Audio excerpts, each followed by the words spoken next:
Buenos días, mundo. La ciudad despierta. Suena el desayuno de la resistencia.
La Cafetera es un programa de radio que se financia gracias a las aportaciones de los oyentes. Si te gusta el periodismo que defiende y sientes que te acompaña, hazte mecenas y ayúdanos. Infórmate en radiocable.com/mecenas. Hola, mi nombre es Maite, soy una inmigrante en Estados Unidos y decidí hacerme mecenas por varias razones. Una de ellas es que la hora de audio que nos ofrece La Cafetera 5 días a la semana, comencé escuchando el programa sin ser mecenas y cuando me di cuenta de que esa hora de radio era información necesaria, compañía añorada y sobre todo un refugio imprescindible para sobrevivir anímicamente desde la distancia, no lo pensé dos veces y decidí aportar esos euros mensuales que aquí en realidad me los gasto en 3 cafés. Así que en lugar de 3 me tomo 5 con abrazo incluido y un no estás sola que me da la vida. Si no eres mecenas y puedes permitírtelo, por favor no lo dudes y colabora. Muchas gracias.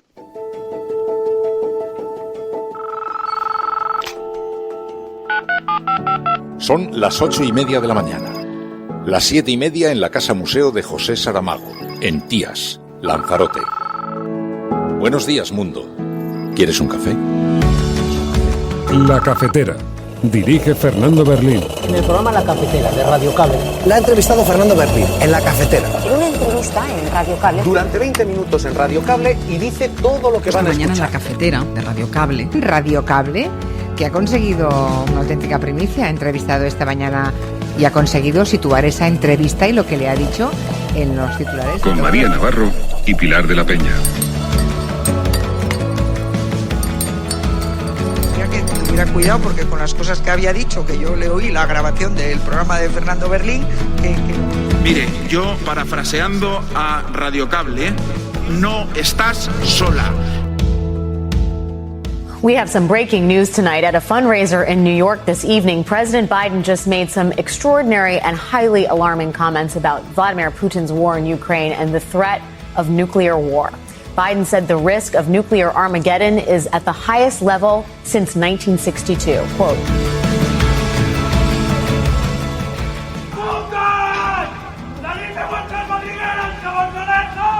putas, salid de vuestras madrigueras como conejas. Sois unas putas ninfómanas. Os prometo que vais a follar todas en la capea. Vamos, aguja. ¿No creen ustedes, señorías, que estos jóvenes podrían haber aprendido otro tipo de cultura sexual en las escuelas? ¿No lo creen, de verdad? Esto, señorías, es cultura de la violación. Es terror sexual.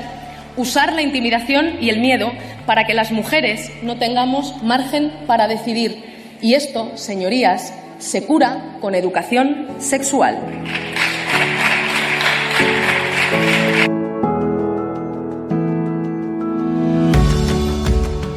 De camino acá he tenido ocasión de ver unas imágenes en las redes sociales de un colegio mayor y yo quisiera en primer lugar hacer un llamamiento a todos los partidos políticos y también singularmente a los medios de comunicación por la responsabilidad que tienen en la conformación de la opinión pública para que demos una respuesta unitaria, amplia, común, de rechazo a estos comportamientos machistas, inexplicables, injustificados y absolutamente repugnantes, y que no demos ninguna excusa a un tipo de comportamientos que desde luego no refleja el sentir mayoritario de la sociedad.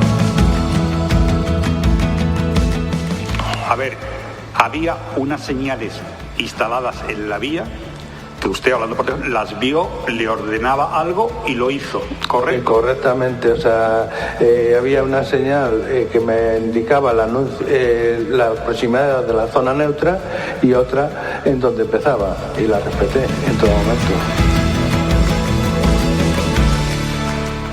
Señorías, esta es una ley para que todas las mujeres podamos vivir en libertad. Educación sexual para decidir, anticonceptivos para no abortar y aborto seguro para no morir. ¡Que viva la lucha de las mujeres!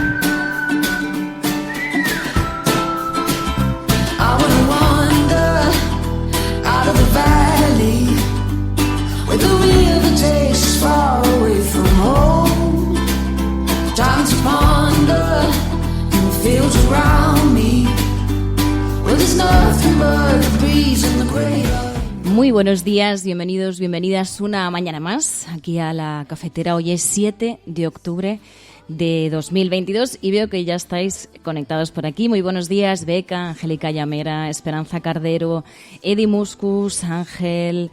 También tenemos por aquí a José, a Ubelán.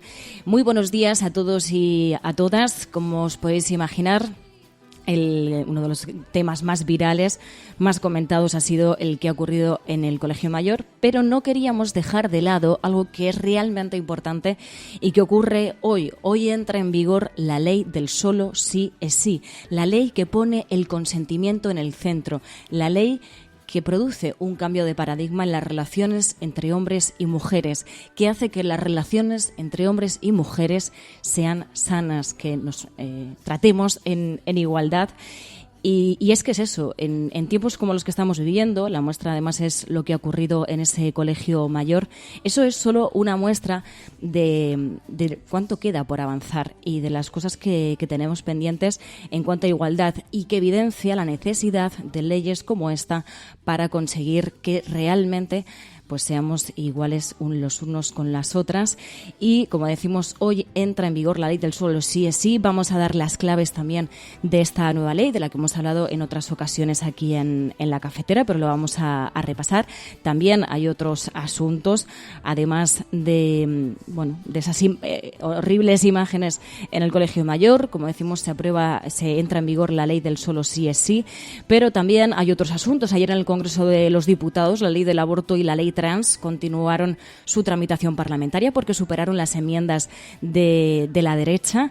También hablaremos de presupuestos. La ministra de Hacienda, María Jesús Montero, dio algunas pinceladas más sobre los presupuestos generales del Estado, y también hablaremos del juicio de Albia, del accidente de Angrois.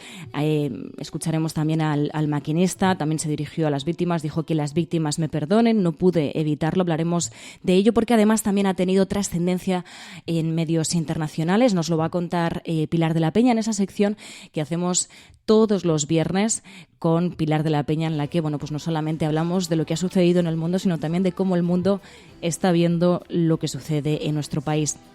Además, hablaremos también con Ana Pastor, en esta ocasión de la película Blonde.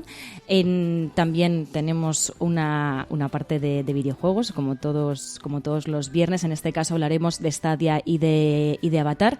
Y ojo, terminaremos con nueva sección de spoiler, con nueva entrega de spoiler, que además nos hemos extendido bastante, pero yo creo que ha quedado bastante divertida. Y hablaremos del último capítulo, que han pasado muchas cosas oscuras. Así que de todo esto vamos a hablar a lo largo del programa de hoy. Y nada, quienes estéis escuchando esto en directo o en la retaguardia, muy buenos días, muy buenas tardes o muy buenas noches.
Recently I've realized I like doing it all with you. Take my hand, twirl me around. Bueno, ya veo que os habéis saludado todos y todas por el chat. Como digo, hoy entra en vigor la ley del solo sí es sí. Una de las labores en las que nos intentamos centrar en este programa también es de rescatar informaciones que pueden ser pasadas, pero que hoy pues hemos seguido la pista, y este viernes, como decimos, entra en vigor la ley del solo sí es sí. Recordamos un poco las claves de esta nueva ley. En primer lugar, elimina la distinción entre agresión sexual y abuso y sitúa el consentimiento en el centro. Además, también con esta nueva ley se va a considerar violencia sexual aquella referida a la grabación y difusión de imágenes de contenido sexual denigrante o vejatorio para las mujeres, decían, tanto en el ámbito público como privado, tomadas con o sin su consentimiento, y obliga a los agresores sexuales menores a pasar por unos cursos de educación y formación en igualdad y violencia machista. Además, también tienen un apartado especial para las víctimas de violencia vicaria. Con esta nueva ley se va a reconocer el derecho a recibir ayudas por parte de las víctimas de la violencia vicaria, aumenta la protección de las víctimas en los procedimientos legales y también contempla la creación de centros de crisis 24 horas para asistir a víctimas de violencia sexual, para el caso de mayores de 16 años y para casos de infancia, también para los menores de esa edad, en casas de infancia. Estas son algunas de las claves, como decimos, de la ley que entra en vigor hoy y que va a ser clave también a la hora de... en esas relaciones entre hombres y mujeres, que además ahora también están en el centro del debate después de esas imágenes que hemos visto de ese colegio mayor en Madrid. No vemos necesario tampoco tener que reproducir esos gritos.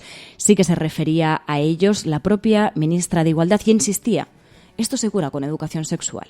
Putas, salid de vuestras madrigueras como conejas. Sois unas putas ninfómanas. Os prometo que vais a follar todas en la capea. Vamos a Uja. ¿No creen ustedes, señorías, que estos jóvenes podrían haber aprendido otro tipo de cultura sexual en las escuelas? ¿No lo creen, de verdad? Esto, señorías, es cultura de la violación, es terror sexual, usar la intimidación y el miedo para que las mujeres no tengamos margen para decidir.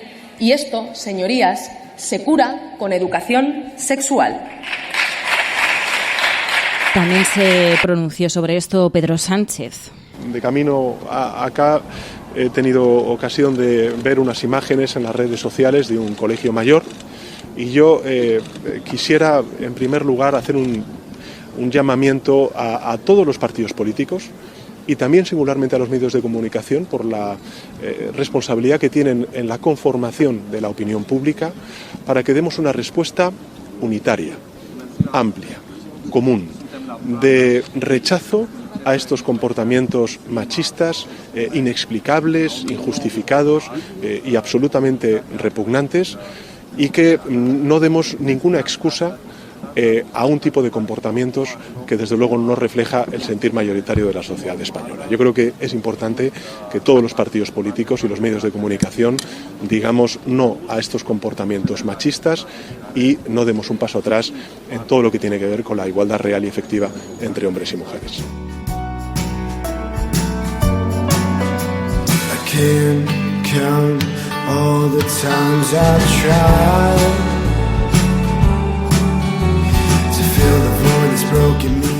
Este ha sido el posicionamiento de Pedro Sánchez, también de la ministra de Igualdad. También hemos visto que ha sido criticado este comportamiento por parte también del Partido Popular, de Alberto Núñez Feijóo, que en Twitter escribía un mensaje al respecto. También Inés Arrimadas decía: son imágenes desagradables, entiendo la preocupación que puedan tener muchos padres.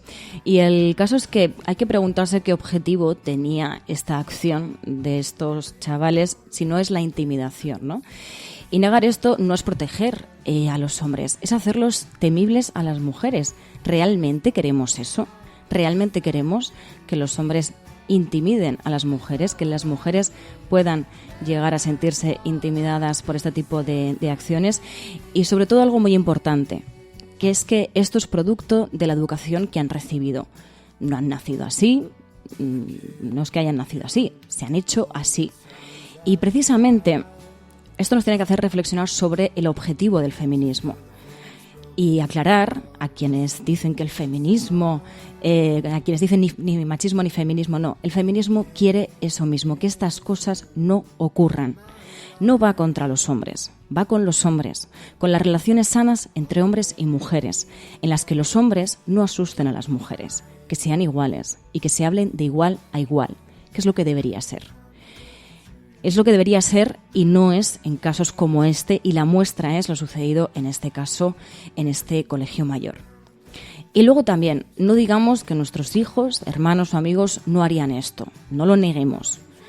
Lo que tenemos que hacer es actuar contra estos comportamientos. Y efectivamente, afortunadamente, hay una gran mayoría social de hombres y mujeres que condena esto, que no está a favor de estos actos intimidatorios. Y precisamente por eso, por la convivencia, no podemos mirar para otro lado, porque, como digo, lo que está en juego es la convivencia entre hombres y mujeres.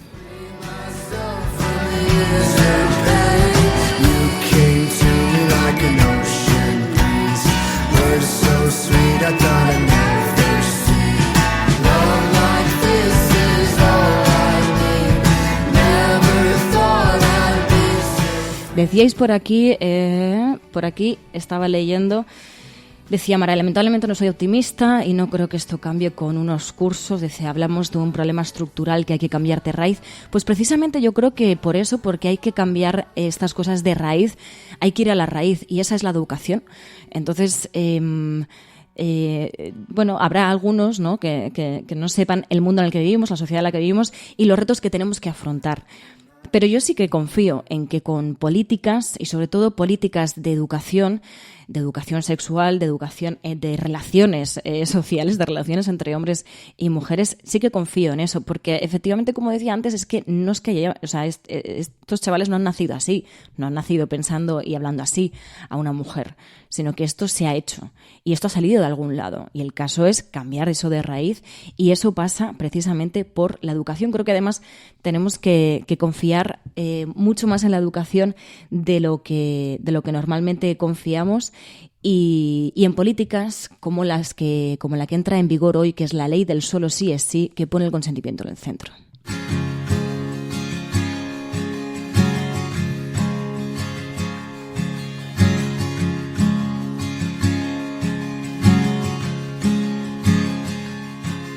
Took a long time to know what I wanted, and now I do, and I will wait on you.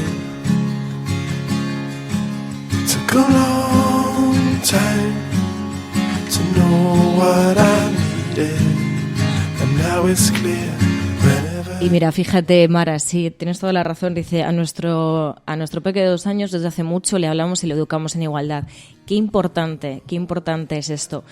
Y precisamente sobre educación, pero también sobre políticas. ¿Qué pueden hacer las políticas para garantizar la igualdad? Pues ayer sucedió algo en el Congreso, y es que la ley del aborto, también la ley trans, superaron las enmiendas que presentó la derecha. Y entonces han pasado el trámite parlamentario en el Congreso, continúan el trámite parlamentario. Y hacía esta reflexión Irene Montero sobre la reforma de la ley del aborto, que, como hemos insistido aquí, como hemos contado aquí en numerosas ocasiones, lo que garantizará es algo que pensábamos que estaba garantizado y no lo estaba, y es que cualquier mujer pueda interrumpir voluntariamente su embarazo en un centro público. Esta ley es el resultado de décadas de lucha feminista, de las 11 de Basauri, de Justa Montero, de las asambleas, del Tren de la Libertad, de las mujeres que han abortado en la clandestinidad, de quienes las han ayudado, del personal sanitario que a veces, desde el abandono de las instituciones, ha garantizado el ejercicio del derecho a la interrupción voluntaria del embarazo, de quienes cada día en nuestras escuelas promueven una educación en igualdad e imparten educación sexual. Señorías, esta es una ley para que todas las mujeres podamos vivir en libertad.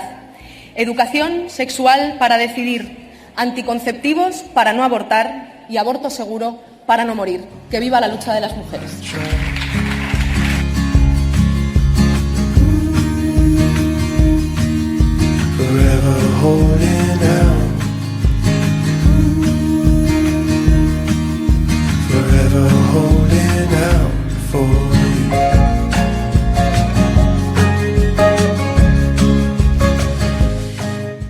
También ayer le preguntábamos sobre igualdad de oportunidades a la ministra de Educación, porque ahí hemos conocido esa información que además venía avalada por datos de una asociación vinculada con los colegios, con los centros educativos concertados.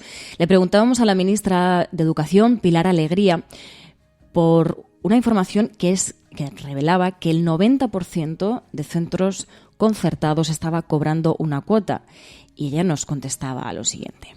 Ayer lo avanzaba el diario.es, el 90% de los colegios concertados cobra cuotas a las familias pese a que lo prohíbe la ley. Hoy en Infolibre vemos que las numerosas tretas que se utilizan para cobrar cuotas en la concertada, y dice, dejan en papel mojado su prohibición por la LOMLOE. Bueno, yo lo que quiero recordar es que todas las familias tienen derecho a tener una educación gratuita. Todas. Efectivamente, por ley, todas tienen derecho a recibir una educación gratuita. Y si esto no es así, y si se produce este tipo de situaciones, las administraciones educativas, es decir, las comunidades autónomas, a través de su inspección, tiene que actuar, porque efectivamente a todas las familias nos ampara el derecho de que nuestros hijos, nuestras hijas reciban una formación y una educación gratuita.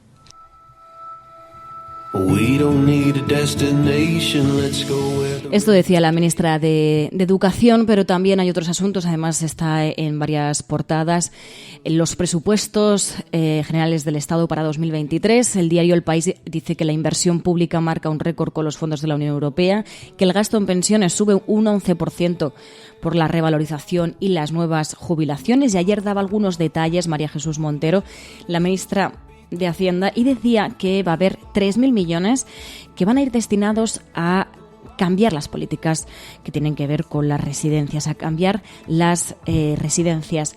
Lo decía así.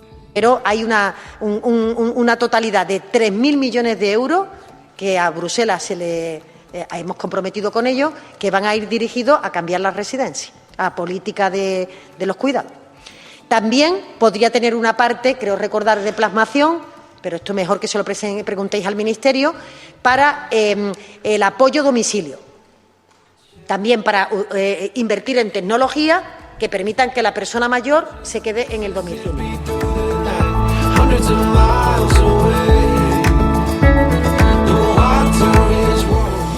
Y esto en España, pero ¿qué es lo que está sucediendo en el mundo? Pues que continuamos con la amenaza nuclear.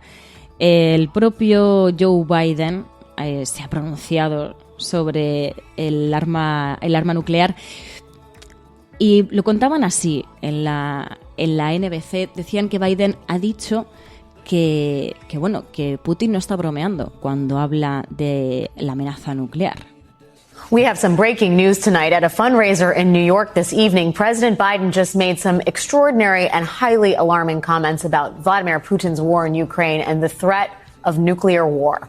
Biden said the risk of nuclear Armageddon is at the highest level since 1962. Quote, el Armagedón nuclear está más cerca que nunca desde la crisis de los misiles de Cuba. El presidente de Estados Unidos no cree que Putin, decía, esté bromeando cuando habla sobre el uso de las armas de ese tipo.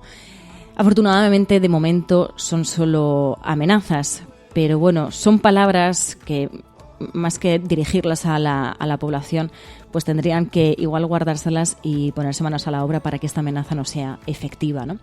Y antes de pasar a la sección de prensa internacional con Pilar de la Peña, quería también comentar algo que está sucediendo y que también, ojo, ha tenido trascendencia en la prensa internacional. Nos lo contará luego a continuación Pilar de la Peña. Es el juicio del Albia. El maquinista, hemos visto esas imágenes, ¿no?, del maquinista diciendo que las víctimas me perdonen, no pude evitarlo. Y él dijo que él sí que cumplió las señales. Se lo preguntaban así en el juicio. A ver, había unas señales instaladas en la vía que usted, hablando por teléfono, las vio, le ordenaba algo y lo hizo, ¿correcto? Correctamente, o sea, había una señal que me indicaba la proximidad de la zona neutra y otra en donde empezaba, y la respeté en todo momento. Esto decía el maquinista y además he creído oportuno rescatar una entrevista que hicimos aquí en La Cafetera en 2018. Entrevistamos a Jesús Domínguez, presidente de la Plataforma de Víctimas del Accidente del Albia de Santiago, en Galicia, y le entrevistamos horas antes de la comisión de investigación en el Congreso de los Diputados sobre este accidente ferroviario que provocó la muerte de 80 personas y 144 heridos. Explicábamos entonces que es una tragedia que, decía Jesús Domínguez, podría no haberse producido, y él decía que hubo un aviso por escrito del jefe de maquinistas a 10 altos cargos avisando del peligro y nadie hizo nada, decía.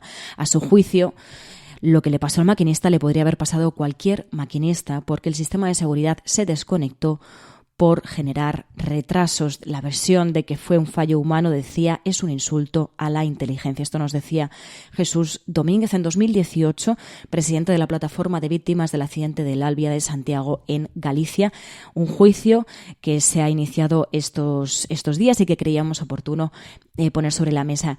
Y solamente un apunte, también antes de pasar a prensa internacional, y es que nos enviabais, nos insistíais en algo que va a suceder este sábado. Es una protesta este sábado 8 de octubre a las 12, una manifestación por la recuperación del nombre de la calle Maestra Justa Freire en el lugar del general Millán Astray. Va a ser por la calle Maestra Justa Freire, ahora llamada Millán Astray, desde la confluencia, decían, con la avenida de Aviación hasta el cruce con la calle Blas Cabrera. Decían desde que el Ayuntamiento de Madrid quitó las placas de la calle Maestra Justa Freire en agosto de 2021, se han venido produciendo numerosas movilizaciones para recuperar el nombre acordado en 2017, que han incluido manifestaciones, recorridos pedagógicos, visitas de los lugares donde impartió docencia, murales y otras movilizaciones, otras acciones. Este sábado, 8 de octubre, a las 12, en esa misma calle que debería llamarse Maestra Justa Freire. Y ahora sí, pasamos a la prensa internacional. Programas de radio, de televisión en España. La prensa burlándose de nuestra propuesta. Podrán decir todos los periódicos del mundo lo que quieran. Que a democracia va a ganar. En España, el ex vicepresidente del gobierno... En España finaliza el recuento de votos en los comicios municipales y autonómicos con una participación del 64%. Rodrigo Rato is under investigation. Dejaré lo mejor de mí lo mejor de mí para poder estar a la altura de la confianza que ustedes me han entregado. No olvidamos justicia, verdad, respeto. Seguimos. Bueno, pues ya sabéis que aquí en La Cafetera abrimos cada viernes una página para hablar de información internacional, pero desde una perspectiva diferente, la manera en la que los medios internacionales han hablado de España y han proyectado la imagen de nuestro país en el exterior. Y lo hacemos con Pilar de la Peña. Buenos días, Pilar. Hola, buenos días. La cumbre Sánchez-Scholz es ampliamente destacada. Se apunta que se refuerza la alianza hispano-alemana, sobre todo en energía, y dicen que esto aumenta la presión sobre Francia para el MidCat. Sí, es la lectura así que hace la mayor parte de la prensa internacional. Es verdad que esta cumbre bilateral, que muchos medios destacan que es la primera en 9 años, ha llamado mucho la atención, la recoge la prensa americana, francesa, o lógicamente alemana, en general la europea, y se destaca eso, ¿no? Cómo se refuerza un poquito la alianza entre España y Alemania, sobre todo con el tema energético, que es el gran tema, sobre todo en la agenda alemana, ¿no? Hay que recordar que Alemania es el país más expuesto en esta crisis del gas por su dependencia del gas ruso, y en este sentido, de hecho, ha sido muy polémico esta semana también un plan de ayudas internas que ha aprobado el gobierno alemán, que ha suscitado ciertas suspicacias en Bruselas. En este sentido, pues España se ha visto desde Alemania, en concreto por el gobierno Scholz, como un aliado, y entre otras cosas, pues esta cumbre está sirviendo, que es lo que destaca la prensa internacional, pues para reforzar esa especie de eje España-Alemania, y para que se vuelva a hablar y que vuelva a estar sobre la mesa el famoso gasoducto del MidCat, ¿no? Del que llevamos tanto tiempo oyendo hablar y que cuenta con la oposición francesa, porque hay bastantes medios franceses que también se hacen eco de esta cumbre, como Le Figaro, Sud-Ouest, y que ponen de relieve que este asunto y este proyecto pues vuelve a tener el apoyo de Alemania, ¿no? Un momento que parecía que estaba algo enterrado. Sin embargo, desde España se insiste en la necesidad de construir esta infraestructura para garantizar y para mejorar la interconexión energética de España con el resto del continente, y Alemania lo ve como realmente la opción menos costosa y, digamos, más rápida para poder mejorar el suministro energético, no tanto para este mismo año, que es verdad que la infraestructura pues probablemente no daría tiempo a que estuviera, aunque desde España se defiende que podría estar en 7-8 meses la parte española, pero es verdad que este proyecto vuelve a estar sobre la mesa, especialmente tras el apoyo de Scholz, y en este sentido pues medios como Reuters o Bloomberg ponen de relieve que vuelve a poner la presión sobre Emmanuel Macron y sobre Francia, que hasta ahora estaban rechazando el proyecto, ¿no? Y que aducían pues que no iba a servir para resolver la crisis actual, la crisis más puntual, y que además tenía ciertos problemas medioambientales. Pero bueno, veremos a ver qué sucede. Hay una cumbre energética en Bruselas en estos días también, y bueno, a ver qué pasa con todo esto, pero desde luego varios medios de todo el planeta ponen de relieve esta lectura. También hemos visto una entrevista de Pedro Sánchez en el Frankfurter Allgemeine Zeitung, ¿no? Sí, tiene que ver con esta cumbre hispano-alemana que ha tenido lugar en La Coruña, y que ha hecho que, entre otras cosas, aquí en España se entrevistara al presidente alemán, y en Alemania el Frankfurter Allgemeine Zeitung, que es quizá el diario más prestigioso, digamos el diario, uno de los diarios más influyentes, pues ha entrevistado al presidente del gobierno español. El título del reportaje tiene que ver con Scholz y con esa idea que defendía Pedro Sánchez, los elogios de Pedro Sánchez al propio Scholz, de que podía marcar una época, igual que lo hizo Merkel a nivel europeo. Pero la mayor parte de las preguntas y digamos de la entrevista versa también sobre el tema energético. Como tú decías, una gran preocupación en Alemania, y centra la atención. Se vuelve a hablar del MidCat, de este proyecto que vuelve a resurgir. Pedro Sánchez defiende en la entrevista la necesidad de que las respuestas de Europa a esta crisis sean solidarias y se basen en el interés general de Europa y no en el interés particular, en un mensaje y un recado a Francia y a Macron, que luego concretamente le pide que cumpla sus compromisos, porque recuerda que en varias cumbres anteriores Macron se ha comprometido a mejorar la interconexión de España, y en este sentido considera el presidente español que este proyecto es clave, ¿no? Y luego en la entrevista también destaca el presidente español, habla también de Argelia, habla de bastantes temas, habla de cómo la Europa debe responder a esta crisis energética sin sin perder de vista la necesidad de abordar también la emergencia climática y el cambio climático como una de las grandes amenazas, pero, y en este sentido también insiste y aprovecha Pedro Sánchez para recalcarlo en los medios alemanes, esta infraestructura del MidCat pues podría también luego utilizarse para transportar hidrógeno verde, que es la gran apuesta que está haciendo el gobierno español, que es una energía, digamos, más ecológica, y que España aspira a ser un centro de referencia en la producción del hidrógeno verde, que también cuenta con que esta infraestructura le permitiría pues exportar este tipo de energía. Hemos visto además cómo la prensa internacional ponía el foco en los 5 años del 1 de octubre, destacando que el movimiento independentista parece más fragmentado. Decían, está en punto muerto. Sí, ha habido varios medios internacionales, desde Le Monde a la televisión ABC News, la televisión francesa, la RTBF, también RFI, Euronews incluso, que han puesto el foco en esta conmemoración de los 5 años del referéndum independentista del 1 de octubre en Cataluña, ¿no? Recuerdan que, bueno, pues sirve un poquito para recordar lo que sucedió, ese referéndum que era señalado como ilegal desde España, que se celebró en Cataluña, y lo que resalta la mayor parte de los medios internacionales es que, llegados a este punto, el movimiento parece bastante fragmentado.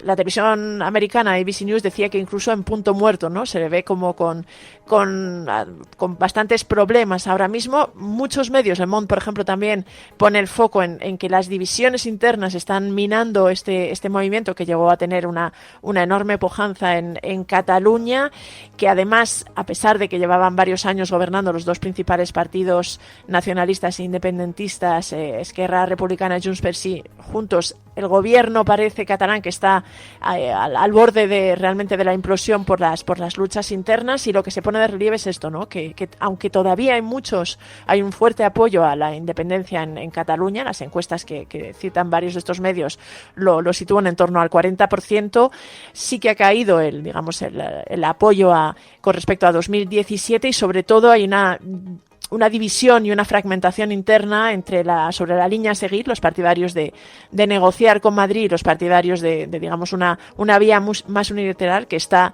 realmente debilitando el movimiento independentista. Y en este sentido este aniversario de 5 años del 1 de octubre pues se interpreta como una señal de cierta fragilización. Oye, Pilar, te quería preguntar, porque ha habido otros temas que también han ocupado protagonismo en la prensa internacional, pero hemos visto, por ejemplo, el inicio del juicio por el accidente del Albia. Ha tenido algo de repercusión, de momento solamente señalando esto, ¿no?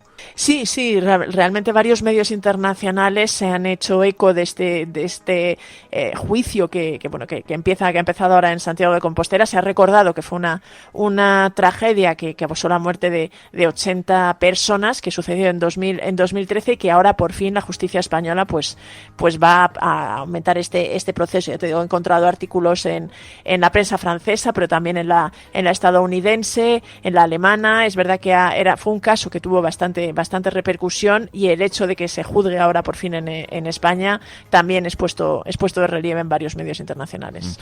Y también se ha hablado algo, hemos visto, de la incorporación de Ucrania a la candidatura de España y Portugal para organizar el Mundial de 2030, ¿no? Sí, es otro tema que realmente ha suscitado interés en los medios internacionales, ¿no? Además, Ucrania, que todo lo que tiene que ver con Ucrania, pues se magnifica, o digamos atrae especial atención. Este anuncio de que España y Portugal iban a incorporar a Ucrania en esa oferta de candidatura para organizar el Mundial de Fútbol en 2030, pues ha llamado la atención de numerosos medios. Forbes, por ejemplo, decía que era un intento de construir el ticket, o digamos la candidatura ganadora en este momento en que además Ucrania suscita tanta solidaridad en Occidente, y bueno, se ponía también de relieve que Zelensky aspira a que Ucrania pueda entrar en la Unión Europea también más o menos en esas fechas, con lo cual se vincula un poco todo esto, pero sí llama la atención el hecho de que España y Portugal hayan decidido incluir a Ucrania en la candidatura. Oye, ¿algo de la polémica por esta rebelión que se ha producido de futbolistas españolas contra el seleccionador nacional?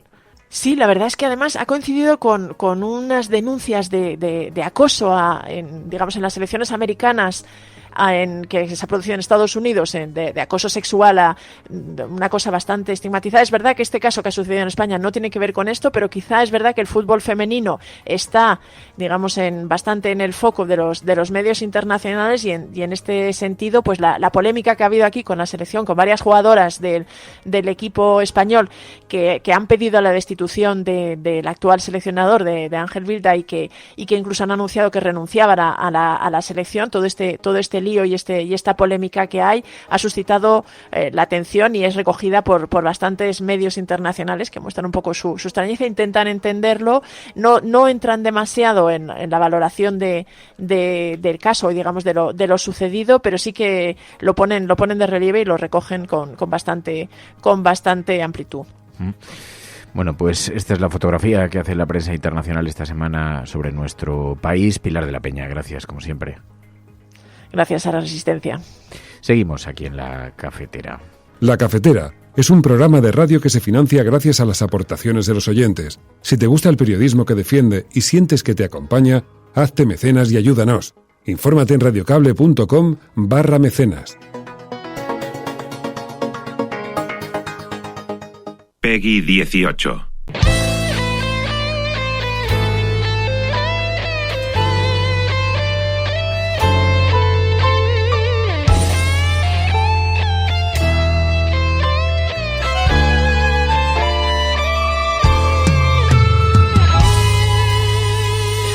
Bueno, pues viernes de tecnología y videojuegos aquí en La Cafetera, en una semana en la que sí, los usuarios de Stadia estamos de luto.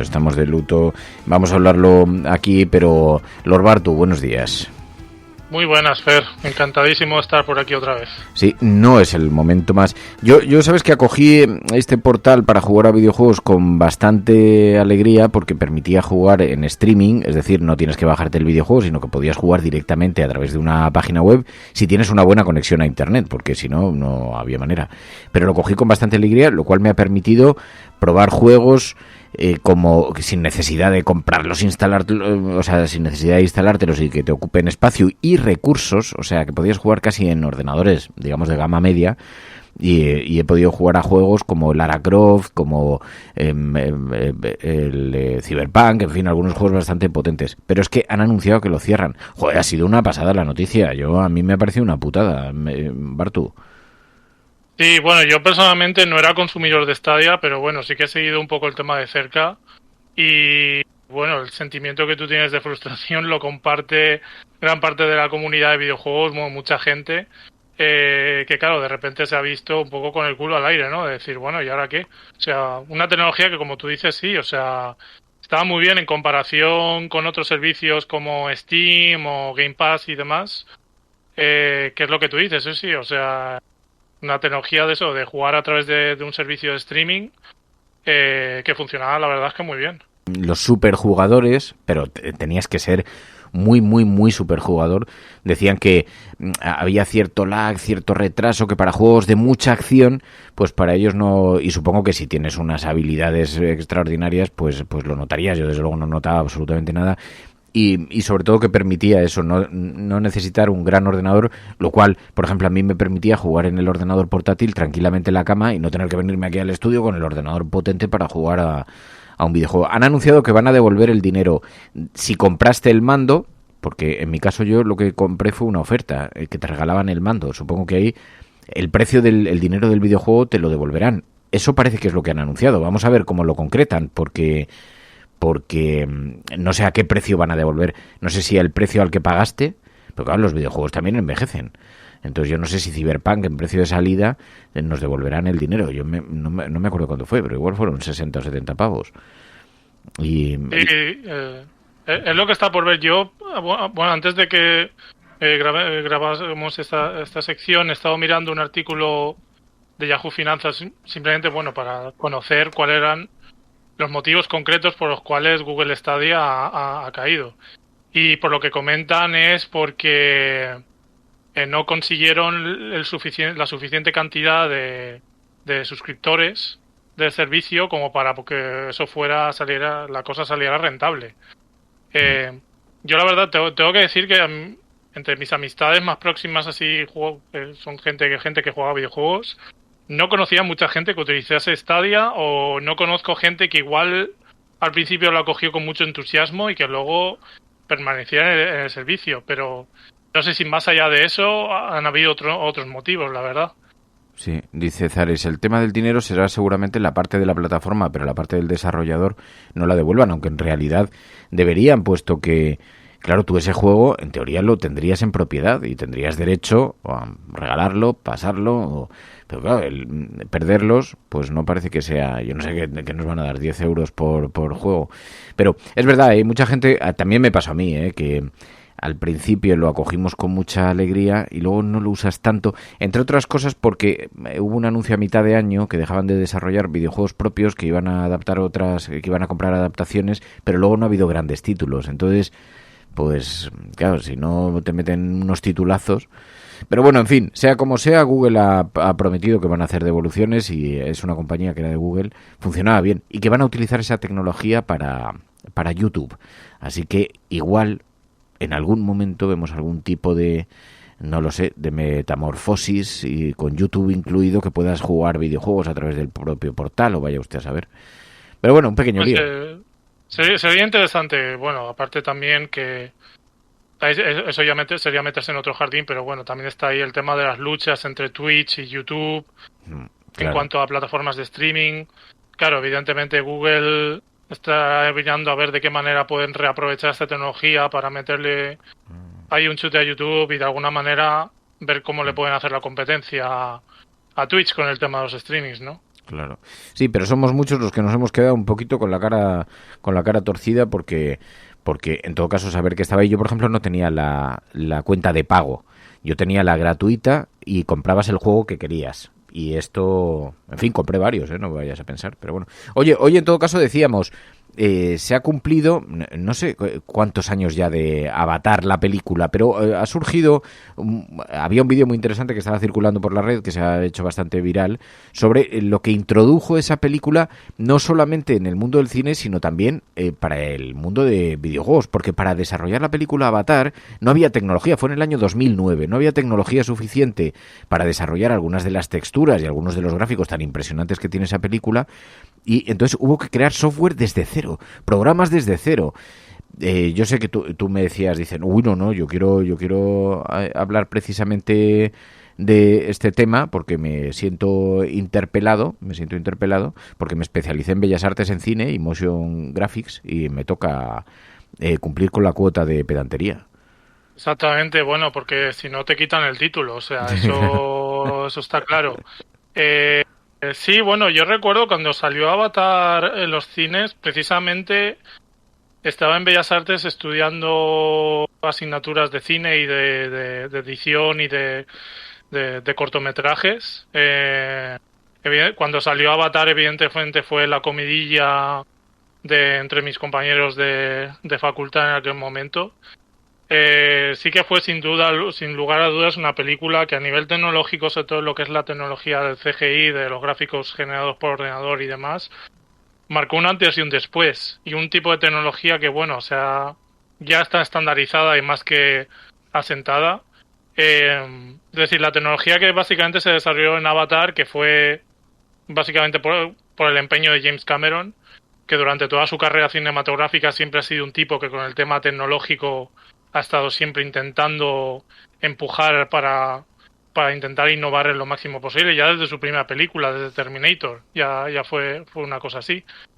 Y sí, con todo el tema del 3D, bueno, lo que Avatar básicamente innovó, que yo lo compararía un poco como lo que ocurrió con películas como Matrix, por ejemplo, de unos años antes, que también innovaron tecnológicamente. En el caso de Avatar fue con todo el tema de la captura de movimiento, la captura de movimiento de actores en entornos de cromas, y cómo luego eso integrarlo en un entorno digital que generado por 3D o filmado en real.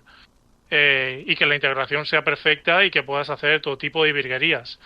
Luego también el tema, no solamente de la captura de movimiento a nivel corporal, sino también a nivel facial, que eso, claro, era una pasada. O sea, que pudiéramos ver los personajes la película, ¿no? Cuando se metían en sus avatares, poder ver todos sus gestos faciales de esa manera tan realista, tan detallada, que luego eso lo hemos visto, por ejemplo, me acuerdo el ejemplo de la trilogía del Hobbit, del Señor de los Anillos.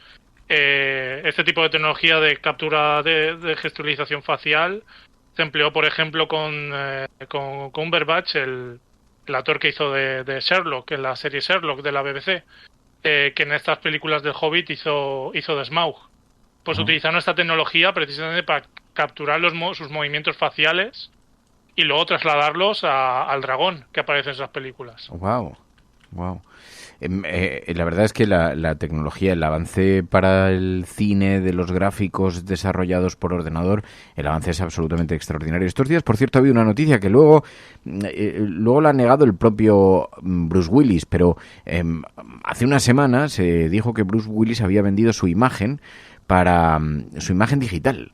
Sabéis que está retirado desde el pasado mes de marzo y entonces decían que había vendido sus derechos de imagen a DeepCake, una compañía que crea rostros virtuales mediante inteligencia artificial, para que pudieran hacer anuncios o películas con su cara.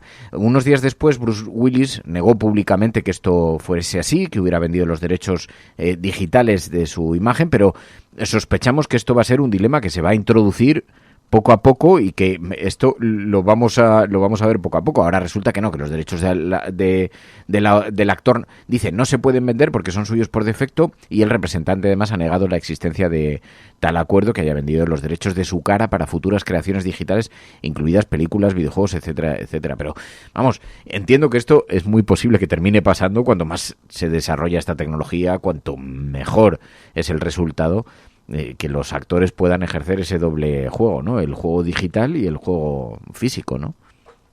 Sí, efectivamente. Bueno, claro, precisamente lo que Avatar innovó en su momento con el motion capture, que ahora es un estándar, ahora precisamente la tecnología que está en boga y que podemos ver, por ejemplo, en la última saga de Star Wars, la última trilogía, o en el Mandaloriano, por ejemplo, es todo el tema de los deepfakes.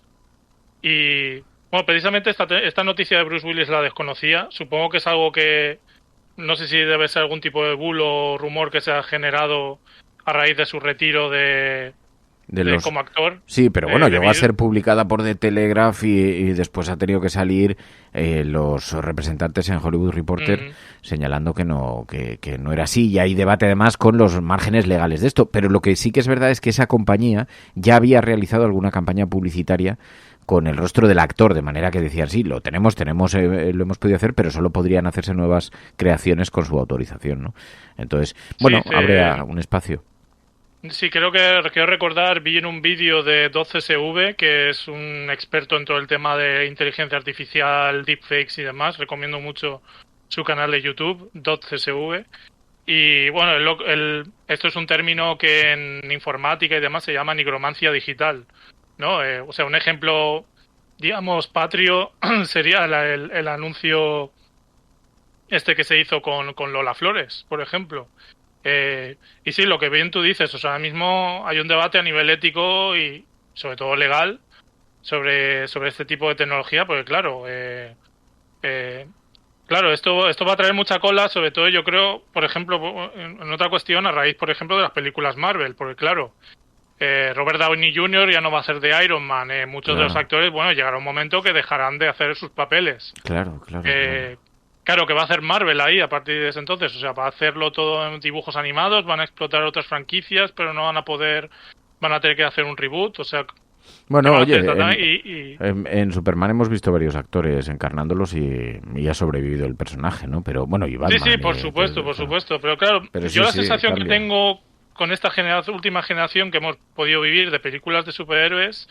Es como que, claro, la imagen de cada superhéroe se ha anclado mucho a estos actores que los han interpretado, sobre todo a nivel de campañas de marketing, merchandising y demás, ¿no? Se pueden están intentando hacer a nivel narrativo relevos, eso está claro, pero además yo creo que la tentación, ¿no?, de intentar ver de qué manera se puede el deepfake para seguir explotando la imagen de estos actores más allá de su muerte. Bueno, precisamente este debate lo comentaba también, no sé si viste la película de Cazafantasmas Afterlife. No. Sí intenté hacer una aproximación, pero frené. Pues, bueno, sin hacer spoilers, bueno, como es lógico, hay un cierto cameo de los cazafantasmas clásicos de Bill Murray y demás. Y esto lo oí en un debate, ¿no? De decir, bueno, ¿hasta qué punto se va a seguir sacando el cadáver de Bill Murray? Bueno, Bill Murray todavía no ha fallecido, pero el actor que hacía de Egon Spengler, que era el de las gafas, que no digamos el más friki de los 4 cazafantasmas, no recuerdo el nombre del actor. Claro, ese hombre sí que falleció, ¿no? Y hacen como un camello digital ahí. Claro, ¿hasta qué punto van a seguir explotando el cadáver de esta gente una vez hayan fallecido, ¿no? Es un dilema que, vamos, da para un debate de varias horas. Bueno, luego vamos a hablar en Plato Plomo precisamente ahora sobre la película Blondie, en la que vemos a Ana de Armas interpretando, claro, es otra cosa, es una interpretación clásica, pero interpretando a Marilyn Monroe. Es una película ahí con un clima un poco asfixiante, pero Lord Bartu, a sus pies siempre, gracias de corazón, muchísimas gracias, cuídate, un abrazo. A ti, Fernando, un placer.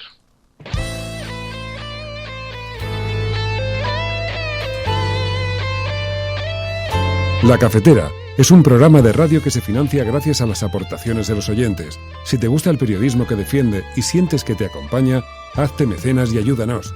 Infórmate en radiocable.com/mecenas.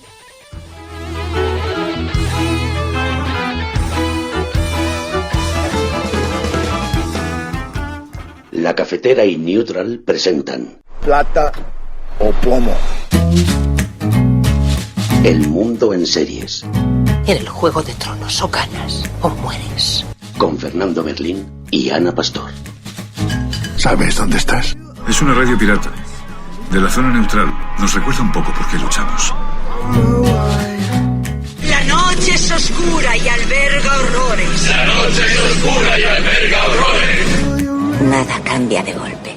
Plata o Plomo, el mundo a través de las series de televisión, explicado a través de las películas, de los documentales, con Ana Pastor Neutral. Ana Pastor, muy buenos días. Muy buenos días. Joder, es que tenemos un contencioso, no nos vamos a poner de acuerdo. ¿Sabéis que la filosofía de este espacio es que Ana Pastor nos propone actividades interesantes para ver en documentales, en cine, en películas, esto te obliga a estar al día? Entiendo que es un poco tortura para ti también. Y bueno, porque eres muy exigente y no te vale cualquier cosa, y además, aunque nos queremos mucho, no tenemos los mismos gustos todo el rato, ni cinematográficos, ni de ficción, pero tenía muchas ganas de pedirte, bueno, pero en eso consiste también la amistad, ¿no? En querernos sin ser iguales. Tenía muchas ganas de que viéramos los dos esta peli, ahora decimos cuál es, por el debate que ha generado y porque yo realmente me he quedado muy impactada. Y es Blonde, la película de Marilyn Monroe que protagoniza Ana de Armas y que está en Netflix, que realmente me ha dejado tocadísima, la verdad. No sé cómo lo has vivido tú. Película dirigida por Andrew Dominik, ha generado un debate en el feminismo bastante intenso y en las redes sociales, en el debate público. A mí, la verdad, tenía mucha curiosidad porque también la gente decía la interpretación de Ana de Armas es espectacular, la película hay que verla porque de alguna manera también te hace sintonizar no solamente con la historia, que no deja de ser una película de ficción, pero te hace sintonizar, revolverte por el maltrato al que fue sometida esta persona o al que es sometida en la película. A mí me ha parecido que la atmósfera era asfixiante. Ana, yo cuando digo, es que Ana, es que estaba ahí angustiado viendo la película con los nervios a flor de piel. Hay que decir que no es un biopic, no es la historia real de Marilyn Monroe, ¿no? No, está basada en la novela de Joyce, que además, como tú dices, es novela, no es un ensayo, no es un biopic, que tiene muchas recreaciones el propio libro y se ha basado el director en él para hacer esta peli. Yo creo que tiene, por un lado, que hay que subrayar eso, que está basado en él. Dos, como tú has dicho, la manera de rodarlo y la mirada que te ofrece diferente, dónde pone la cámara, cómo la mueve, la propia luz que utiliza, las voces, te diría, ¿no?, que van apareciendo, también te sitúa en otro lugar, o por lo menos a mí me ha parecido una mirada diferente. No digo que todo el rato todo me parezca bien, y luego, por supuesto, creo que aunque ha habido muchas críticas sobre el contenido, el fondo o los mensajes que deja la peli, creo que hay unanimidad absoluta en que Ana de Armas está increíble. Además, es una mujer que físicamente no se parece en nada a Marilyn Monroe y lo consigue por el proceso de transformación. Hay un vídeo que recomiendo mucho, muy chulo en redes, que es cómo cada mañana tenía que hacer ese proceso, ¿no? El equipo de maquillaje y demás. Y el tono, ¿no? Que ha cogido también muy de Marilyn. La parte polémica evidente no está aquí. Aquí estamos de acuerdo, ¿no, Fer? Aquí estamos de acuerdo en que ella está increíble. Ella está espectacular, absolutamente espectacular. Además, entiendo que es un ejercicio para ella profesional absolutamente extraordinario. O sea, se ha metido en el papel y te traslada un montón de registros, lo cual habla muy, muy, muy bien de ella como actriz. Yo no la tenía catalogada en estos niveles, pero me parece un papel de una exigencia absolutamente brutal, que pasa de las lágrimas a la alegría. Ella ha contado en alguna entrevista que, como tú dices, la exigencia para ella, digamos que es su primer grandísimo papel. Además, claro, representar a un mito como Marilyn Monroe es muy difícil para cualquiera, ¿no? Claro. Para cualquier actriz. Pero ella ha contado en alguna ocasión que el sufrimiento extremo que representa la peli no acababa cuando acababa el rodaje. Ella se iba a su casa y estando, no sé si dijo, fregando los platos o recogiendo algo en su casa, no era capaz de quitarse de la cabeza el sufrimiento al que el personaje está sometido, que creo que es la sensación que tú me decías que has tenido y yo también. Yo toda la peli la vi encogida, es muy larga, hay que decir que dura 2:47, que la primera media hora es difícil también, empieza en su infancia. Es Norma Jean, no es Marilyn Monroe cuando nace, y a partir del momento en el que ella comienza a ser abusada y utilizada por los hombres de todas las maneras posibles, es donde empieza a generarte una... No sé, es que a mí me dolía el cuerpo de verla continuamente sufrir y no saber salir de ese círculo vicioso en el que no se había metido, casi la habían empujado, ¿no? Hay quien ha señalado la película porque decían, a ver, se la ve objeto de numerosos abusos, pero no sujeto, digamos, activo. Es una especie de erotización del sufrimiento de Marilyn. Pero he visto que incluso esto ha provocado polémica política. Se han pronunciado algunos políticos. Decía Ángeles Rodríguez, la secretaria de Estado de Igualdad contra la Violencia de Género, decía, no, a mí no me parece que haya erotización de la violencia sexual. No, me parece pues que más bien lo que hay es se pone en evidencia que esto ahora nos provoca verdadero asco. Esto es lo que ha defendido el mismo director de la película. También ha dicho, esta película sin el Me Too no habría sido posible, porque en cierta manera esto lo que hace es que veamos con otros ojos precisamente el sufrimiento del personaje, ¿no? ¿Te parece? Sí, es que yo coincido con la secretaria de Estado, porque hay que estar muy enfermo si tú crees que hay algo erótico en una escena de una violación, que la hay, en una escena de abusos de todo tipo, que las hay en la película, y que tú veas que hay un proceso de erotización de algo, ¿no? Lo que hay es un abuso, sin ninguna duda, una violación o muchas escenas de acoso. Y luego es verdad que ella, convertirse en un mito sexual, siempre insistimos lo que has dicho tú, que estamos hablando de la peli, no de su vida real.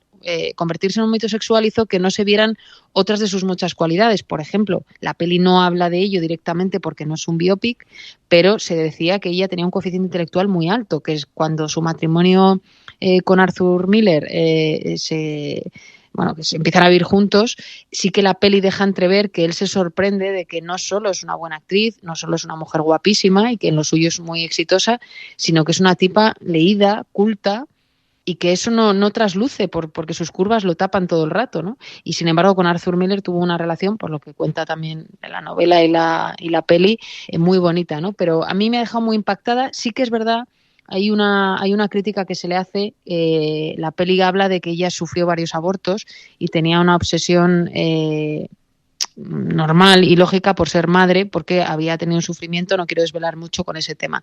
Y es verdad que hay quien ha criticado la forma en la que te lo cuentan, porque de alguna manera el bebé que ella empieza estando embarazada habla, ¿no?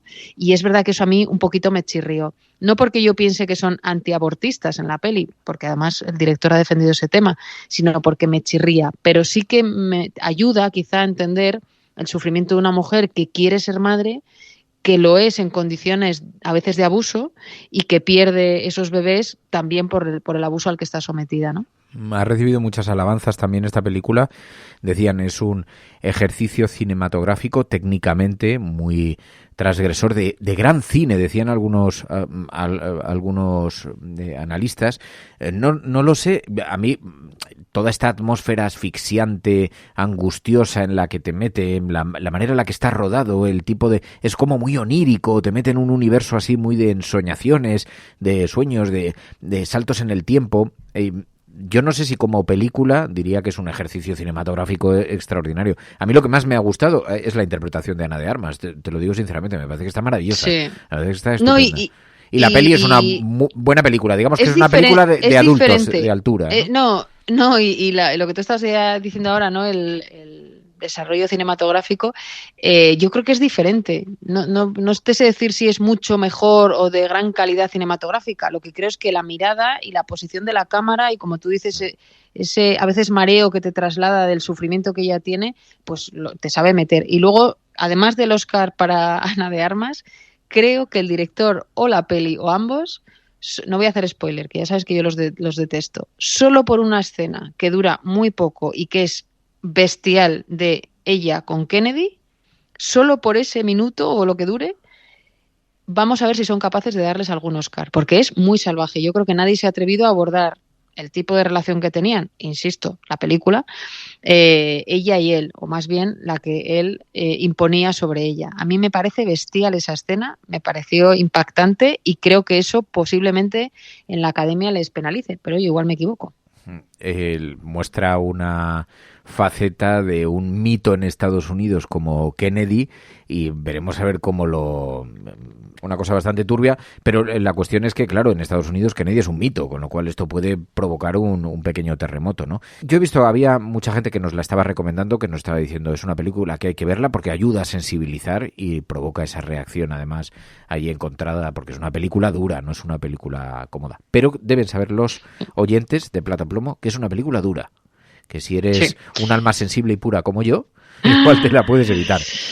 ¿Sabes? Sí, a ver, Fer, vamos a contar la verdad de nuestras conversaciones fuera de micrófono. Vamos a ver, no se puede estar todo el día hablándome de Juego de Tronos. Ya, eso sí. Que es sensible, como todo el mundo sabe y tal. No. Donde además las violaciones están a la orden del día. Sí. Desde la primera temporada, quiero decir, y luego esto no. Pero mejor vamos a verlo pasa? todo. Estas series, como Juego de Tronos, aunque juegan con el ámbito de la fantasía, aunque hacen verosímiles las cosas que estás viendo, hay una clara diferencia en el mundo de la ficción. Sin embargo, la película Blonde, el problema es que a mí me traslada a un universo de angustias reales. Sí. Porque ella existió, porque los personajes que aparecen existieron. Mientras que yo veo Juego de Tronos y es difícil, me identifico, me gusta, me parece, ¡hala, qué bestias, ¡hala, qué animales, tal!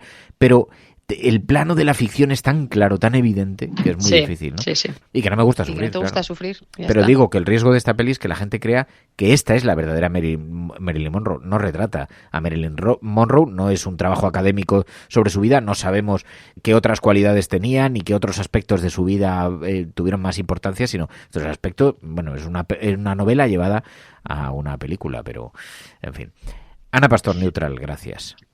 Gracias. Plata o plomo. El mundo en series. En el Juego de Tronos, o ganas o mueres. Con Fernando Berlín y Ana Pastor. ¿Sabes dónde estás? Es una radio pirata. De la zona neutral. Nos recuerda un poco por qué luchamos. La noche es oscura.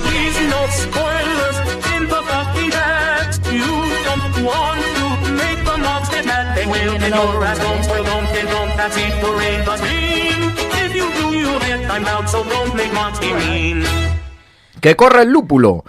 Fuego Valirio para la cafetera. Momento spoiler en la cafetera. Vamos a empezar ¿Podemos recapitular lo que pasó en el anterior?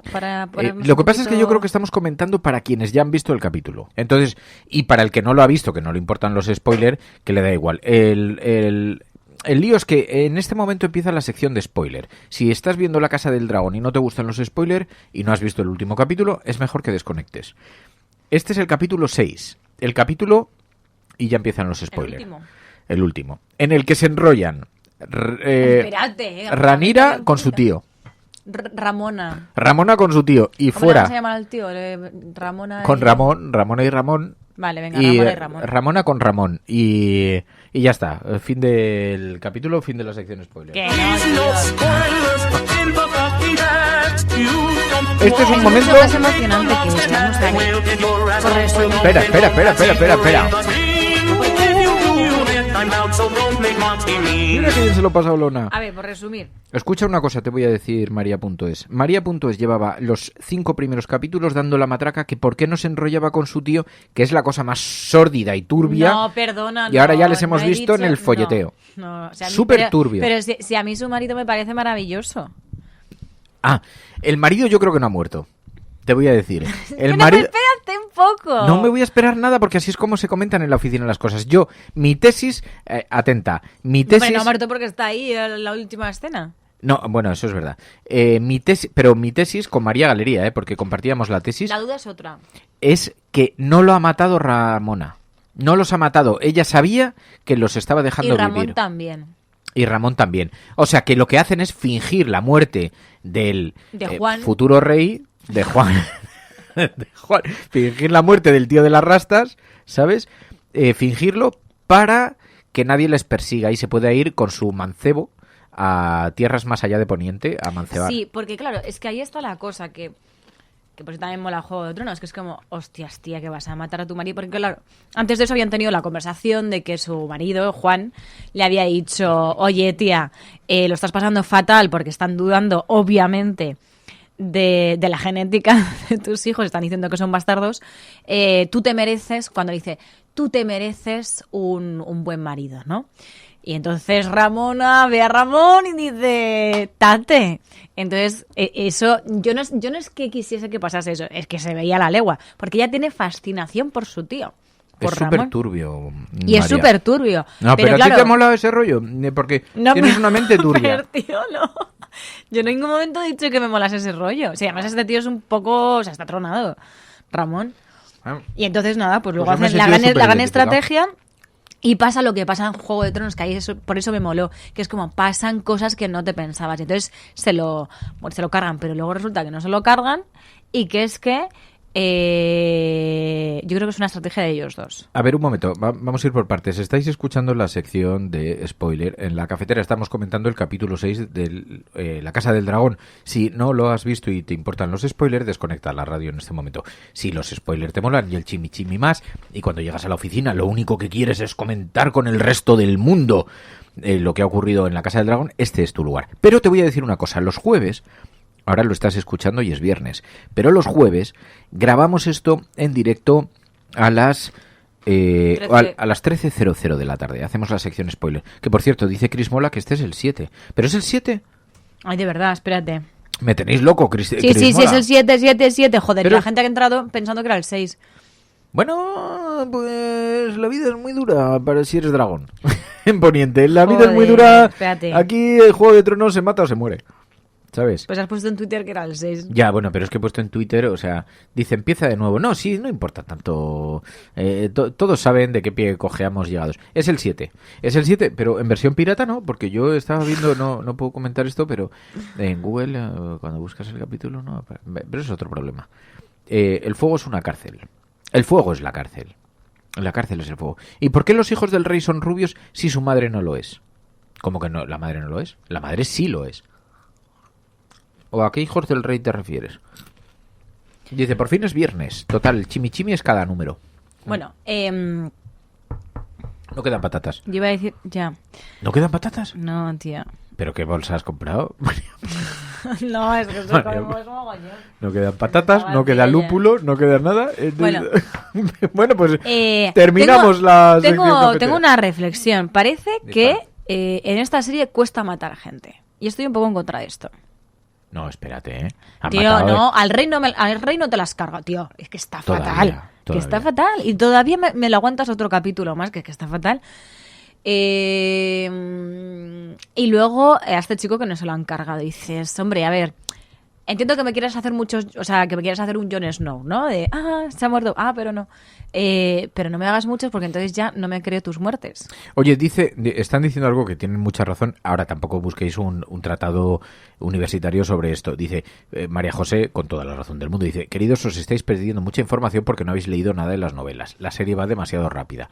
Y esto, que siendo verdad, también te digo que somos unos... O sea, esta sección no podéis esperar unos doctos en La Casa del Dragón, ni en Juego de Tronos, ni en Poniente.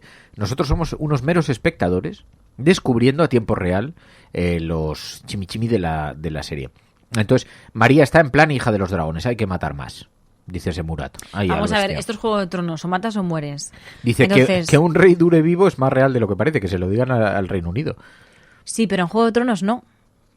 Ya, en Juego de Tronos o matas o mueres. Es verdad. Que era el de los Stark, ¿no? Se cargan al sirviente. Y además esto no es fiel al libro. Esto es una especie de reconstrucción así. Pero bueno, el caso es que tenemos... en este capítulo es un capitulazo porque al final la sobrina se enrolla con su tío, que tenían ahí esa tensión sexual no resuelta. Ramón y Ramona. Vale.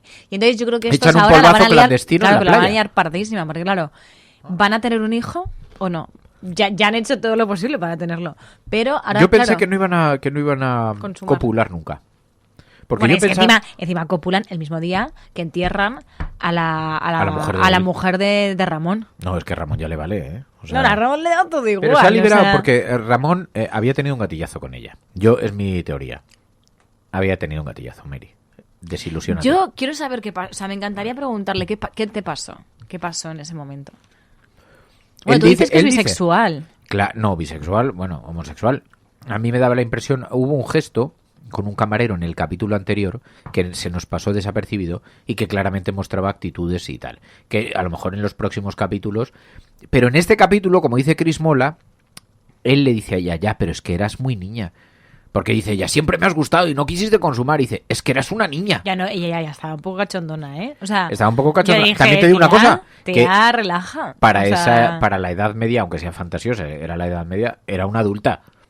Que dice, ahora te vas a poner con escrúpulos, ahora, tío. Lo que no es verosímil es que él siga igual y ella sea toda una moza. O sea, es que él no ha envejecido nada. Un poco más, lo que pasa es que a partir de cierta edad se envejece menos y el cambio de la adolescencia a la edad madura. A mí me sigue sin gustar mucho ella, pero en este capítulo debo decir que está mucho mejor. Ni con sumar ni con restar, dice Mamen. A Ramón se la pela, le duran menos las mujeres que un helado en el Sáhara, dice Rubén. Eso también es verdad, ¿sabes? Dice, habláis de que House of the Dragon pasa en la Edad Media como si hubiese pasado en la Edad Media de nuestro mundo. Bueno pero no deja de ser una inspiración fantástica. Sí, ellos o sea, el tema, por ejemplo, el tema de derechos de las mujeres no tienen derechos. O sea, no tal. Y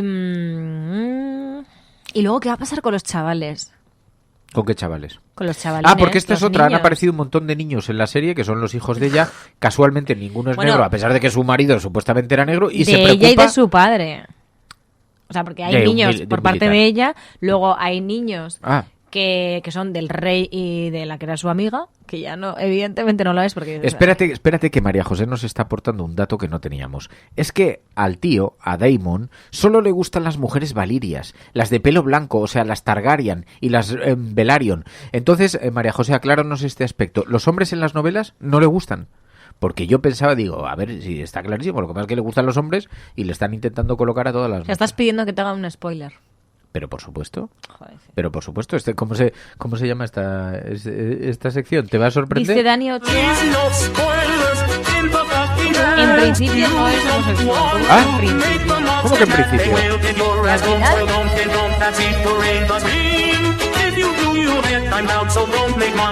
Claro, y luego interesante lo que dice Cuñán, dice, así se han hecho 2 bloques claros, se viene una guerra. Hombre, total, es que ahora empieza la mandanga. Y que espera, que Diani Ochoa dice, no, en los libros de Daemon no es bisexual. Pero también te digo una cosa, como dice Mamen, todo esto con una peluca se resuelve. ¿Qué pasa? ¿Que no habían descubierto los tintes de pelo? Yo, que solo le gusten las rubias, también esto es una cosa como muy poco mediterránea, ¿sabes? Pero ya empieza a coger el ritmo. Dice, y es verdad, él tenía la chica con la que se había mancebado, esta era morena, la primera. Pero ahí igual no... Sí, pero no la trató especialmente bien. No la trató bien. A la única que creemos que no la la única tratado... que trató bien fue con aquella con la que tuvo un pequeño contencioso. Solamente que él es un criminal asesino, que la mató cuando iba a caballo. No, iba a decir a la que era su mujer, fue un poco capullo, pero no se portó tan mal como las otras veces, que es que era un tío súper peligroso. Oye, Chris Mola tiene una pregunta, pero a ver, que me he perdido un capítulo. Resulta que entonces que uno de los hijos, que no tenía dragón propio, consigue convencer a la megadragona vieja anciana y ajada de que sea su dragón. Es el dragón super mega galáctico estelar y lo convence. Y de hecho hay una escena, el vuelo es en la noche que parecía el vuelo de Superman, ¿sabes? Cuando iba de la mano con... O sea, en realidad, claro, ese dragón era el de la mujer que se ha muerto, que es la mujer de Ramón. Y entonces este chaval... Le ha arrebatado el dragón. Y le ha arrebatado el dragón a la hija que se ha quedado sin madre, ¿sabes? Y dices, tío, que eres un cabrón, o sea, sí. Niño. Se queda con el dragón, pero hay una cosa que ahí sí que me dejó un poquito raro esto del dragón. Dice Chris Mola, ¿qué es lo que le dice Aemond al dragón Vhagar? Ya, por al principio no parece que lo vaya a dominar, ¿verdad? ¿Pero qué es lo que le dice? ¿En qué momento hay unas palabras? O sea, ¿cómo es la cosa que me estoy perdiendo? O sea, sé que... Pero no son unas palabras... O sea, son en el idioma este. La primera... Mira, dice Chris, la primera palabra que le dice es Doaeris. Una bastante familiar en el mundo de Juego de Tronos y que significa servir. O, en este caso, obedecer. La segunda que se escucha es Likiri, que ha sido traducido como calma o calmarse. Calma, ¿no? O sea, el tío maneja el lenguaje dragonil. Claro, es que es un Targaryen. Claro, dice María José, dice, el otro día vi que os escandalizaban las relaciones entre familia. Pues los Targaryen se casan entre hermanos. Por ejemplo, los postres eran hermanos. Espérate, dice, ¿has visto, Fer, el 6 en vez del 7? Oye, te digo una cosa, sería de puta madre. Calla, el otro día... A ver si me he visto un capítulo menos y todavía puedo ver otro. Joder, es que ayer cuando llegué al maquillaje... Conozco una persona que en vez de empezar en el 1, empezó en el 4. Claro, es que esto es un desastre. Y entonces era como, ¡hala, que ya pasan cosas! No. Hombre, no, han tardado. Pero es que ayer en el maquillaje de Más Vale Tarde me decían, no lo he visto y yo dije, pues es que os voy a lanzar unos spoilers. No, porque tío. Es que esto te van a echar de todos lados, Fer. O sea, te vas a quedar sin amigos, así. Es muy emocionante lo que está ocurriendo aquí con los Targaryen. Y entonces, no sé a qué venía esto, pero el caso es que, bueno, que se apodera del dragón. Bueno, que le dice, como dice David, le dice vamos a calmarnos. Sí, vamos a calmarnos. Y al principio se caga porque pilla al dragón, casi se cae, bueno. Y al final lo domina. ¿Qué pasa? Pues que cuando los chavales han visto que este tío le ha robado el dragón a su prima... Vale, las grandes preguntas, porque como veis esta es una sección completamente prescindible para los expertos en dragones. O sea, menos mal que hemos encontrado una asesora. Ya te pido, por favor, eso sí, ya te lo digo, María José, que estés con nosotros todos los jueves a la 1 de la tarde para ayudarnos a comprender esto. Porque Gracias. ¿Qué? Tajichi dice, pero en el 7 conseguisteis ver algo, pero si con lo de la noche americana no se ve nada. ¿Pero qué es la noche americana? ¿El folleteo? Noche americana, no he entendido lo de americana, pero da igual, no se ve una mierda. A ver, es que hubo críticas. Te recomiendo que subas el contraste de tu computadora, de tu celular, de tu computación. No. ¿Cómo se llama el ordenador? Es que te lo voy a enseñar, o sea, mira, ¿cómo se dice capítulo 7, oscuro. No habré visto el 6, tú. Es que igual me he quedado yo un poquito. No, pero es cuando se enrollan ellos. Se supone que es una noche de luna llena. La americana es que graban de día y lo pasan a noche, dice Tajichi. Esa es la técnica americana. En verdad no se veía nada. ¿Pero alguien sabe cómo se hereda un dragón? Pero es que tampoco había que ver mucho, porque tú ya tienes otros canales en YouTube. Nadie se sentó a pensar si se vería demasiado oscuro. HBO y el realizador de La Casa del Dragón defienden la iluminación del último episodio. Como dice quien juega, eso os pasa por verlo en streaming. Yo me lo descargué, debo decir, pero... Yo tenía el brillo al máximo se ve nada, y tenía que usar lupa. ¿Que habéis buscado todo para verle en serio las formas a esta gente? O sea, Mary, estáis lo que pasa que es putamente mucho, fatal. No, es eso. Es que es mucho rato oscuro. O sea, es que no es que digas que es mucho Que yo no rato recuerdo oscuro. esto. Voy a tener que verlo otra vez. Yo no lo vi tan oscuro. Espera, voy a poner en otro plano. Que yo he visto el capítulo este. A ver, al hijo de la reina le sacan un ojo. Sí. Ella se tira a su tío. Sí. Anuncia o monta una conspiración para matar a su marido, pero que luego le vemos huyendo, por lo tanto no lo ha matado. O sea, el objetivo es yo lo he visto, que yo he visto Rhaenyra en la cafetera, para la cafetera Ramona, el objetivo es que Ramona recupere el poder que está a punto de perder. Sí. Porque dice, hostias, que tengo hijos bastardos. Esto tengo que solucionar la historia esta. Sí. Entonces, quiere tener hijos con este señor. Sí. Así también unir a las dos familias, ¿vale? La de su tía y tal. Sí. Y entonces unir fuerzas para enfrentarse a la que es ahora la reina. Me he puesto aquí el capítulo, lo había abierto en alguna ventana, que ya no sé dónde está, aquí está, en la Casa del Dragón. Entonces, no puedo mostrarlo por cuestiones evidentes, porque no me gustaría terminar en Carabanchel con... ¿Cómo que no? No, porque sale la que está muerta. Bueno, es que este es el 6. Ah, me has asustado, digo, porque no lo has visto. No, que sí que yo he visto lo que te estoy contando, que he visto cuando le saca un ojo a su colega y todo eso. Sí, dale para adelante. Pero dale para adelante. Esto no. Tenemos el momento en el que muere la madre y se hace el funeral. Es un momento dramático. Todos los hijos ahí asistiendo y tal. Que se pone como una cuba de borracho el marido de Ramona. No, el marido de Ramona no. Como una cuba, porque era su hermana. ¿Tú no te acuerdas? Que borracho no se pone. Como una cuba. ¿No está en el medio del mar el tío triste ahí a punto de ahogarse? Pero está triste. Ah, no, el que se pone como es uno de sus hijos. No. Del otro, digo. Es uno de los hijos de la reina y el rey. Sí, que lo sacan ahí a tal. Luego tenemos momentos dramáticos. Es que de verdad, no seguimos ningún orden, esto es horrible. Mira, yo lo estoy viendo perfectamente en la oscuridad, les veo en la playa, cómo se declaran. No, que se están declarando. Pero yo creo que eso está muy claro. Espera, que este es el momento más bonito. Pero aquí le dice lo del amor. Pero ahí está muy claro, yo no lo vi tan claro. ¿Cómo querías verlo tú? Pues a mí se me veía más oscuro. Joder, María.es. A ver, aquí, declaración. Que le va a besar. Ella le quiere besar. Se acerca. ¿Cómo te gustan estas cosas? Peligrosamente sube la mano por la solapa, que esto le encanta a las películas americanas. Sí, yo no me imagino tocar el pecho así como... subir al cuello. Sí, a ver, y él le dice Ramona. ¿Qué quieres, Ramón? Ramón, te deseo. Le intenta besar. Ramona besando a Ramón. Bueno, y él también, míralo. Sí, que se están besando, tú. Ramona y Ramona. Pero qué depravación, que son familiares. Y entonces se besan ahí. Sí, o sea, él no lo sabe. Mira cómo se pone. Te deseo, le ha dicho. Hola. Es que no oigo bien. Oh. Y se están besando ahí, buscándose los morros. Junto al mar. Pero está bonita la imagen. ¿Tú dices que no ves? Es que, serio? Pero que yo no... Yo lo vi mucho más oscuro, te lo juro. Cámbiate de ordenador, tía. Te has perdido el juego de La Casa del Dragón. Mira cómo se quitan el corsé, hilo a hilo. Yo no sé qué serie de mierda habéis visto, en qué página web de mierda. Claro, es que yo lo he visto súper oscuro, ahora me estoy... Vamos. Dice, no, es que no se ve nada. No habrás visto nada tú. Nosotros vimos el capítulo entero. Hombre, tampoco es que se vea de una lucidez, pero tampoco están ahí en la cosa que íntima. Claro, yo lo vi con mucha menos. Es un chimichimi sexual, tía. Entonces era como ir intuyendo. Cambia de página. Estás viendo en el lugar inadecuado. Le gustan tronados a esta mujer, ¿sabes? Y entonces le va quitando, mira, no, como que no se ve nada, pero si le acaba de quitar la camiseta y se ha quedado el tío con el torso al aire, con toda la tableta de chocolate ahí, el tío ahí, y cruce de narices, lenguas que van y vienen, besos hurtados. Sí. Mira, la liga. Bajada de mallas. El liguero, de leotardos. Si es que se ve todo. Sí. Dios. Pero no se ven preliminares. Sí, esto es un preliminar, María.es. Aquí no están al tomate. Sí, míralo. Que no, que se están besando. Que no, Pero si lleva el pantalón puesto. Dice, bueno, os van a banear. Pero ¿qué van a banear? Porque si esto es para mayores de 18 años y todavía solo hemos dicho lleva el pantalón puesto. Dicen, todo el capítulo Fer, no solo esa escena. Yo creo que habéis visto otra serie.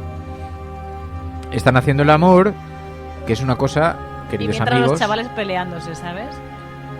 Mira ahí cómo se mueven y todo, pero si se ve hasta el movimiento, María.es, tía, ¿tú qué no has visto? ¿Tú qué capítulo pues es has que visto? yo lo he visto, pero no tan claro. Se ve hasta la isla. Así que ahí está Rhaenyra, los hijos, todo esto. El dragón, los borrachos. El mono ha sufrido un daño irreparable. Bueno. Buena fe no le recompondrá. Muy fuerte cuando le saca un hijo al otro un ojo. Ya, pero ¿qué ha hecho ese niño? Cuchillo. Ha robado un dragón y les ha llamado bastardos. Entonces todos los niños se van en contra de él y de hecho hay que decir que él pensaba tirarle una piedra a otro y matarlo, ¿sabes? Sí. Entonces bueno, que tampoco... Y luego nada, pues esto es lo que hay. Y yo creo que el momento más fascinante es cuando... A ver, el final en realidad es ir preparando lo que decía Cuñat, que es la guerra. Porque la actual reina, la mujer del rey actual, ya como que dice, mira, voy a empezar a necesitar apoyos dentro de un tiempo. Porque sabe a lo que se enfrenta. Bueno, pues es lo que hay. Como llevamos ya 21 minutos de sección... Pero esa imagen es un poco... Hoy, están ahí muy enamorados. Que llevamos ya 21 minutos, yo creo que tampoco había mucho más. Nada, pero si no había nada que decir. ¿Qué quieres decir de esto que no se sepa? Si esto es para comentar con la gente que la ha visto. Dice, a ver, si María justifica el asesinato de miles de inocentes por parte de Danielis, que le quiten el ojo a un niño se queda en una mierda, dice Tayichi. Total, ¿cómo le va a impresionar? Total, si solo lo ha dejado tuerto el crío este, que va a querer 2 ojos, ¿para qué? No, pero que lo decís como si no hubiese hecho nada el chaval. Después de esto ya no hay vuelta atrás. Me has quitado el ojo, que se lo digan a Juan Carlos.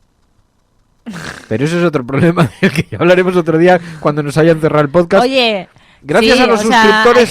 Hay gente que por accidentes, menos accidentes llegan a la corona. Llegan a ser coronados. Pero solo voy a decir una cosa. Gracias a los mecenas que hacen posible este programa antes de que lo cierren, y gracias a aquellos que con su ilusión se hacen mecenas en este tiempo tan difícil, pensando que algún día podremos tener recursos suficientes para abandonar los límites marítimos y poder hablar con libertad de todas las cosas que ocurren en nuestra España. María José dice, el episodio próximo os va a dar menos pena el tuerto. Sí, tranquila, que pena no me da. ¡Boom! Tenemos super meta spoiler. Tenemos spoiler del spoiler. En el próximo episodio... Que se le va a ir a la puta olla. O sea, es que Quimet dice, cuando le dice merece la pena perder el ojo por ganar el dragón. Dice el niño, le dice a su madre, le dice, tú tranquila, que me ha merecido la pena. Porque este niño quiere sangre. Este niño quiere sangre. No, este niño es ambicioso, ¿eh? Este niño nos ha salido ambicioso, ¿eh? Yo no te digo nada, pero sí, o sea, bueno, sí. Es que ahora viene la guerra. Sí. Viene la guerra. Bueno, vámonos, que llevamos 23 minutos, te vas a hartar mañana a ver de qué hablas. Que es hoy para vosotros pues que estáis escuchando. Pues siento como que no hemos hablado de muchas cosas. Pero... Bueno.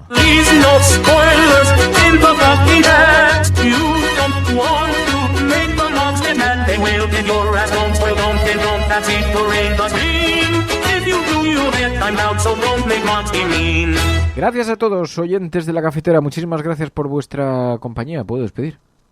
Y que disfrutéis. Haceos mecenas. Que viva el amor Ramón y Ramona. Que vivan Ramón y Ramón en este episodio, porque en el siguiente igual se vuelven unos sanguinarios Jack el Destripador. El tuerto se ha llevado el dragón más grande para su bando. Esto es La Cafetera. Si lo estás escuchando, no estás sola. Volvemos el lunes. Cuidaos. Adiós. Hasta el lunes.